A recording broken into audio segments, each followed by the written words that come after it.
Corona virus کی وجہ سے پورے ملک کے اندر لاک ڈاؤن ہے، تو اس موقع سے بھرپور فائدہ حاصل کر کے ہمیں ذکر و فکر کی طرف آنا چاہیے۔ قرآن مجید کی تلاوت، کثرت نوافل، قضا شدہ نمازوں کی ادائیگی اور دیگر امور خیر بجا لانے چاہیے۔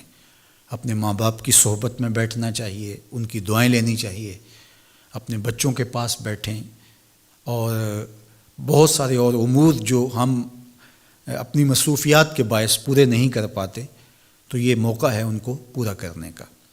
لیکن اس موقع سے ناجائز فائدہ حاصل کرتے ہوئے بہت سارے لوگ اپنے مکانوں کی چھتوں پہ دھاتی تاروں کے ذریعے پتنگیں اڑانے کے شغل میں مصروف ہیں، تو اس شغل سے خدا را باز آئیے۔ یہ موقع ایک دوسرے کی مدد کرنے کا ہے، نصرت اور اعانت کرنے کا ہے، نہ یہ کہ مکانوں کی چھتوں پہ کھڑے ہو کے آپ خونی کھیل کھیلیں اور دھاتی ڈور کے ذریعے سے لوگوں کے گلے کٹیں اور لوگوں کو نقصان ہو۔ تو اس سے خدا را ہمیں خود بھی باز آنا چاہیے اور اپنے بچوں کو بھی اس سے روکنا چاہیے، ان کی حوصلہ شکنی کرنی چاہیے۔ ویسے بھی علماء نے کہا کہ یہ جو پتنگ کٹتی ہے تو بچے اس کو لوٹنے کے لیے دوڑتے ہیں اس کے پیچھے، تو عمومی طور پہ ہمارے ہاں یہ کہا بھی جاتا ہے کہ میں پتنگیں لوٹ رہا ہوں یا لوٹ کے لایا ہوں، تو شرعاً وہ اس کی ملک نہیں تھی، تو وہ کیسے اس کو اپنے پاس رکھ سکتا ہے؟ تو یہ ایسا گناہ ہے جس کو گناہ نہیں سمجھا جاتا، اور بچپن میں معصوم ذہن پر لوٹ مار کا تصور اس سے ابھرتا ہے، اور آج وہ پتنگ لوٹ کے لایا ہے تو کل بڑا ہو کے بڑا لٹیرا بنے گا۔ تو یہ ماں باپ کو سوچنا چاہیے کہ پتنگ لوٹنے کا عمل لوٹنے کی ایک مشق ہے، اور بچہ اس کو کوئی برائی نہیں سمجھ رہا اور اس کو گناہ نہیں سمجھ رہا، حالانکہ یہ مال لقطہ ہے۔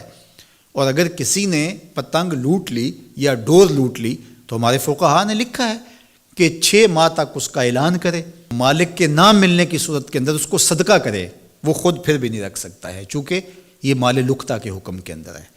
تو عمومی طور پہ ہم بچے کو بھی شاباش دیتے ہیں، اس کو بڑا دلیر قرار دیتے ہیں کہ اس نے اتنی پتنگیں لوٹی، آج اس کا یہ کمال ہے۔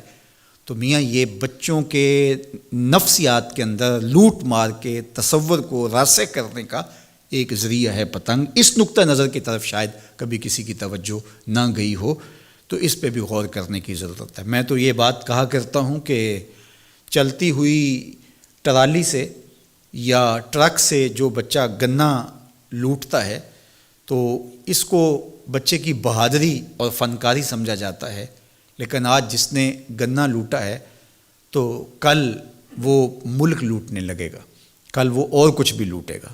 تو یہ چونکہ جب برائیاں شروع ہوتی ہیں تو بڑے پیمانے سے شروع نہیں ہوتی، چھوٹے پیمانے سے شروع ہوتی ہیں۔ تو پتنگ لوٹنے کا تصور لوٹ مار کی طرف لے جانے والا ہے، اور دوسرا یہ قاتل ڈور کتنے لوگوں کی زندگی کا چراغ بجھا دیتی ہے، اور کیا گزرتی ہے ان ماں باپ کے اوپر جن کا لخت جگر، جن کا بیٹا ان کے ہاتھوں کے اندر دم توڑ جاتا ہے اور گلا کٹ گیا ایک ڈور سے۔ اور ایسے واقعات ہم کتنے سنتے ہیں۔ تو میں گزارش کروں گا کہ اس خونی کھیل سے باز رہا جائے۔ اخلاقیات بھی اجازت نہیں دیتے، ہمارا ملکی قانون بھی اس کی اجازت نہیں دیتا، اور پنجاب پولیس بھی اس پر ایکشن کر رہی ہے۔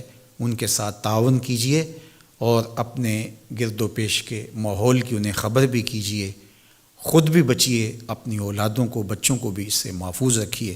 اللہ آپ کی حفاظت کرے۔ والسلام علیکم ورحمۃ اللہ وبرکاتہ۔